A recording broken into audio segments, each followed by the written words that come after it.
Ito ang aming daan papunta sa kwarto namin. Ito yung kwarto namin. Yan. Yung pinto na yan. Ito yung labahan.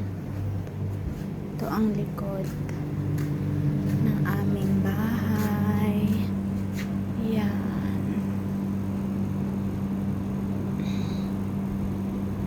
Yan ang bahay namin. Likod ng bahay magkalat. Pero malinis na ngayon masyado kasi kahapon makalat masyado. Tingnan yung mga building. Hapon na sa amin, alas 6. Busog kasi ako. Ito yung amin. Dito. Ayan lang yung Burj Khalifa. Ang Dubai Mall, nandyan lang.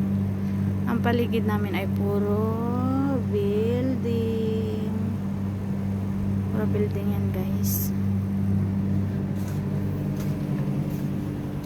Yung lungkot natin ay idaan natin sa kung ano-ano. Hirap. Ilang taon na tayo dito.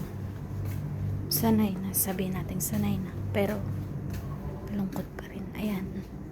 Aming paligid. Paligid namin. Puro building. Ayan. Harap ng bahay namin. Sasakyan ng anak ng ama namin. Ito ang kusina namin. Yun ang kwarto ng taga-maneho namin. Lakad lang tayo. Ito ang kwarto ng kila Tita Connie. Yan. Yan. Lakad-lakad. Walang magawa. Wala yung amo namin babae. Kaya may time kaming maganto-ganto. Pero naman nandiyan. Okay lang. Yan. Ikot tayo. Nagawa kasi itong kwarto namin. Kwarto ng dalaga namin, tsaka yung kusina, tsaka yung sala, tsaka yung dining area. Yan ang ginagawa. Yan. Daming AC dito. Paano kada kwarto dalawang pirasong AC. Ito hindi ko alam kung anong gagawin dito. Bago rin yan, guys. Ikot tayo, guys. Ayan ang mata. Nakikita niyo yung mata doon sa taas. May mata. Puro kalat dito. Sakit ng braso ko, guys. Kakaplantya. Tapos maghugas ng plato. Kaya masakit talaga. Ulit dito tayo. Kwarto namin.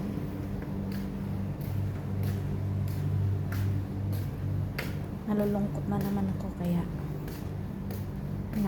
nililiman ko yung sarili ko.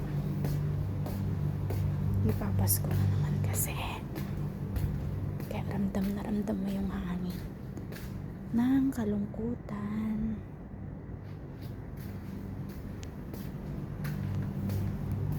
Alam nyo, guys, hindi mawawala sa OFW yung maging malungkot or homesick na sinasabi.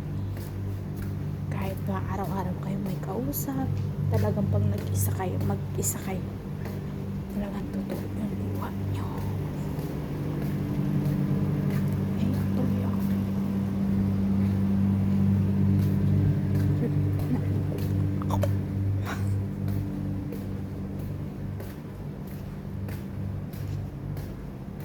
Napayak niyo ko. Pero laban lang tayo.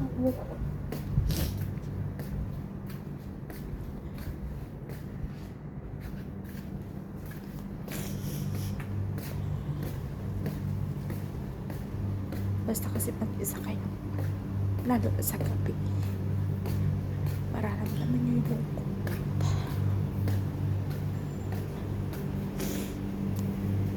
Kasanayan niyo mag-isa.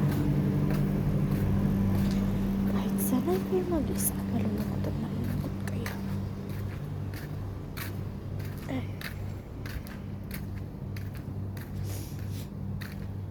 Lalo lalo na paggabi pag matutulog ka. Tapos yung pagod na pagod ka. Tapos may problema pa sa loob ng bahay, sa trabaho mo. Hindi mo iiwasan. Minsan kahit nagtatrabaho kayo, basta umano yung lungkot sa'yo, talagang tutuloy yung luha mo. Ganun.